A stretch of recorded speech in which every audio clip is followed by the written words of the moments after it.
خدا میں یسوع مسیح کے قادر اور قدوس نام میں آپ سب کی سلامتی ہو۔ ناظرین، ہمارا آج کا ڈیووشن لیا گیا ہے مقدس پالوس رسول کا فلپیوں کے نام خط، اس کا 3 باب اور اس کی 10 اور 11 آیت سے۔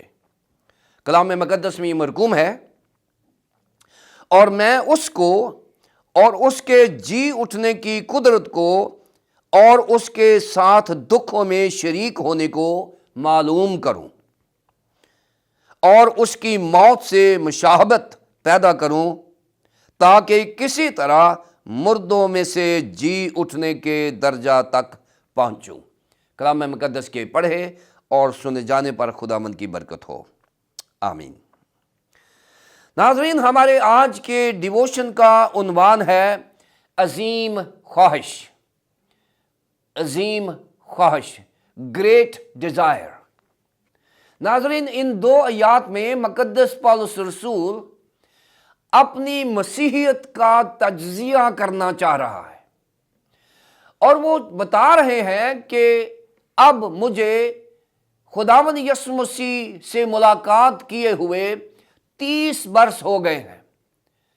وہ روم کی قید میں ہے، اور فلپی کی کلیسیا کے ساتھ ان کا بڑا جذباتی رشتہ ہے، اور وہ اپنی ذاتی زندگی اور ذاتی ایمان اور روحانی حالت کو بیان کر رہے ہیں فلپی کی کلیسیا کو سمجھانے کے لیے، اور نہ صرف فلپی کی کلیسیا کو بلکہ آج 21ویں صدی کی کلیسیاؤں کو بھی مقدس پالوس رسول اپنی روحانی حالت سے متعلق بتا رہے ہیں کہ 30 سال ملاقات کرنے کے بعد بھی میرا جو جوش اور جذبہ اور مسیحی خواہش ہے اور عظیم خواہش ہے، وہ یہی ہے کہ میں یسوع مسیح کو اور قریب سے جان سکوں۔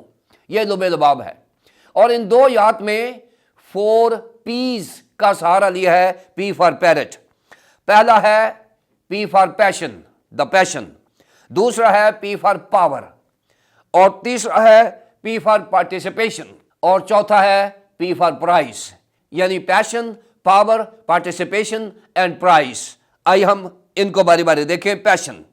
پیشن کیا ہے؟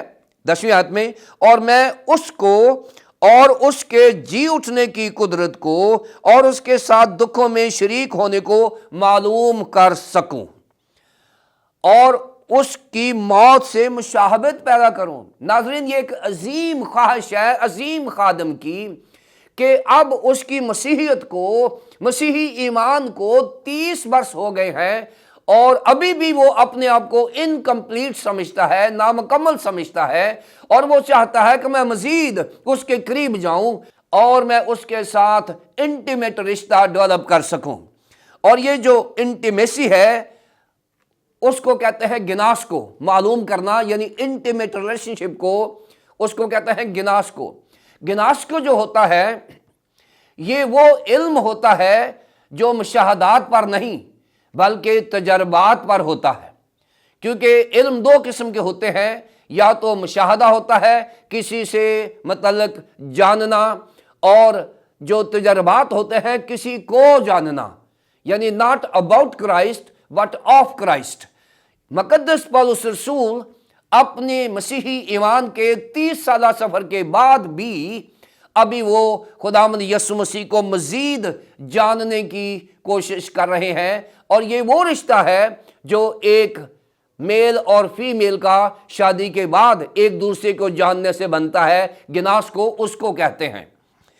اب مسیح جو ہے وہ کلیسیا کا دلہا ہے، اور کلیسیا دلہن ہے، اور یہ ایک قریبی رشتہ ہے، اور اس رشتے میں داخل ہو کر مقدس پالوس رسول گناس کو یعنی یسوع مسیح کو مزید جاننا چاہتا ہے، اور وہ چاہتا ہے، میری خواہش یہ ہے کہ میں اس کو مزید اس کی جی اٹھنے کی قدرت کو، پاور کو، اس کے جی اٹھنے کی قدرت۔ دوسرا P ہے پاور، پہلا ہے پیشن کہ میرا پیشن ہے کہ میں جانوں، دوسرا ہے پاور یعنی پاور آف دا ریزریکشن، خداوند یسوع مسیح کے جی اٹھنے کے فلسفے کو، جی اٹھنے کی قدرت کو، جی اٹھنے کی طاقت کو اور روحانیت کو، یہ جو روحانی چیز ہے اس کو میں جان سکوں۔ اور یہ بڑی خوبصورت بات ہے، آج مردوں میں سے جی اٹھنے کی قدرت کو کوئی سمجھنا ہی نہیں چاہتا۔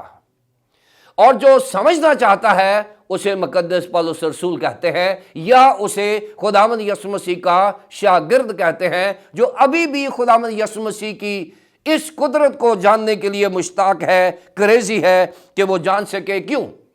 کیونکہ جب کوئی انسان مر کے زندہ ہوتا ہے تو وہ پچھلی زندگی میں نہیں بلکہ ایک نئی زندگی میں شروع ہوتا ہے۔ یہ جو نئی زندگی ہے اس کو resurrection, power of the resurrection کہتے ہیں۔ اور یہ جو زندگی ہے یہ ایک جلالی زندگی ہے، کیونکہ جب انسان مرتا ہے وہ خاکی ہوتا ہے، اور جب جی اٹھتا ہے تو وہ جلالی ہوتا ہے۔ یسوع مسیح اپنے جسم میں وہ مرے اور وہ جلال میں زندہ ہوئے۔ اس قدرت کو وہ جاننا چاہتا ہے اور سمجھنا چاہتا ہے۔ یہ ہے پی فار پاور۔ اب وہ ہے پارٹیسپیشن۔ تیسرا پی ہے پارٹیسپیشن۔ پارٹیسپیشن کیا ہے؟ کہ میں اس کے دکھوں میں شریک ہو کر، یعنی دکھوں میں شریک ہونا۔ مقدس پولس رسول جیل میں ہے، جیل میں ان کے اوپر مصائب ہیں، مشکلات ہیں، اور ان کے دکھوں میں جو شراکت ہے وہ کہہ رہے ہیں کہ میں اپنے دکھوں کو یسوع مسیح کے ساتھ شیئر کرنا چاہتا ہوں تاکہ وہ بھی دکھ سمجھ سکوں جو یسوع مسیح نے میرے لیے سہے ہیں۔ اور یہ کتنی خوبصورت بات ہے، نہ صرف زندہ ہونے کے روحانی معیار کو سمجھنا چاہتا ہے بلکہ وہ دکھوں میں شریک ہو کر خداوند یسوع مسیح کو مزید جاننا چاہتا ہے، اور وہ چاہتا ہے کہ جیسے وہ مرا ہے ویسے ہی میں مروں، یعنی میری اور اس کی موت میں مشابہت ہو۔ اور ایسا ہی ہوا، اس کو یہودیوں نے صلیب دے دیا، اس کو رومیوں نے قتل کر دیا، اور اس کی جو خواہش ہے وہ پوری بھی ہو گئی ہے۔ یہ ایک ایماندار کی خواہش ہے کہ اس کی زندگی، وہ کہتا ہے جینا میرے لیے مسیح اور مرنا نفع ہے، وہ نفع تک پہنچ گیا ہے۔ اب پرائز کیا ہے؟ اور کسی طرح سے مردوں میں سے جی اٹھنے کے درجے تک پہنچوں۔ یہ اس کا تحفہ ہے کہ جیسے خداوند یسوع مسیح دکھوں میں سے گزر کے مصلوب ہو کر وہ مردوں میں سے جی اٹھے، کسی نہ کسی طرح سے میں بھی اس درجے تک پہنچنا چاہتا ہوں۔ اور یہ ایمانداروں کے لیے بڑی حوصلہ افزا بات ہے اور بڑی سوچ بچار کی بات ہے کہ کیا ہم مقدس پولس رسول کا سا پیشن نہیں رکھ سکتے؟ کیا ہم اس پاور کو جاننے کے لیے تیار نہیں ہیں؟ کیا ہم اس کے دکھوں میں شامل ہونے کے لیے تیار نہیں ہیں؟ یا ہم اس پرائز کو، اس منزل کو حاصل کرنے کے لیے کریزی نہیں ہے؟ اس نے کہا ہے کہ میں یہ اس لیے کر رہا ہوں کہ کسی نہ کسی طریقے سے میں زندہ ہونے کے درجے تک پہنچوں۔ ناظرین، ہماری مسیحی زندگی ان 4 پیز کے اوپر کھڑی ہے، اور یہ جو 4 پیز ہیں وہ ہے کہ ہمارا پیشن ہونا چاہیے کہ ہم اسے مزید جان سکیں۔ دوسرا پی ہے کہ ہمیں پاور آف دا ریزوریکشن کو جاننا ہے۔ تیسرا پی ہے کہ ہمیں اس کے ساتھ شراکت، پارٹیسپیٹ کرنا ہے اس کی زندگی میں۔ مسیحی زندگی گزارنا ہی دکھوں کی زندگی ہے، اور جب ہم مسیحی زندگی گزارتے ہیں تو پھر ہم اس کے دکھوں میں بھی شریک ہوتے ہیں۔ اور فائنلی پرائز کہ ہم بھی اس میں مریں گے تو پھر اسی طرح مردوں میں سے جی اٹھیں گے، جیسے ہمارا خداوند یسوع مسیح مردوں میں سے جی اٹھنے میں پہلا پھل ہے، اور اس کے بعد ہم جو ایماندار اس میں سوئیں گے اس میں زندہ ہو جائیں گے۔ ناظرین، یہ 4 پیس مسیحی زندگی کا معیار ہے جو مقدس پولس رسول ہمیں دے رہا ہے۔ خداوند ہمیں ان 4 پیس کے اوپر مسیحی زندگی بسر کرنے کی توفیق عطا فرمائے۔ خدا باپ، خدا بیٹے، خدا پاک روح کے نام سے آمین۔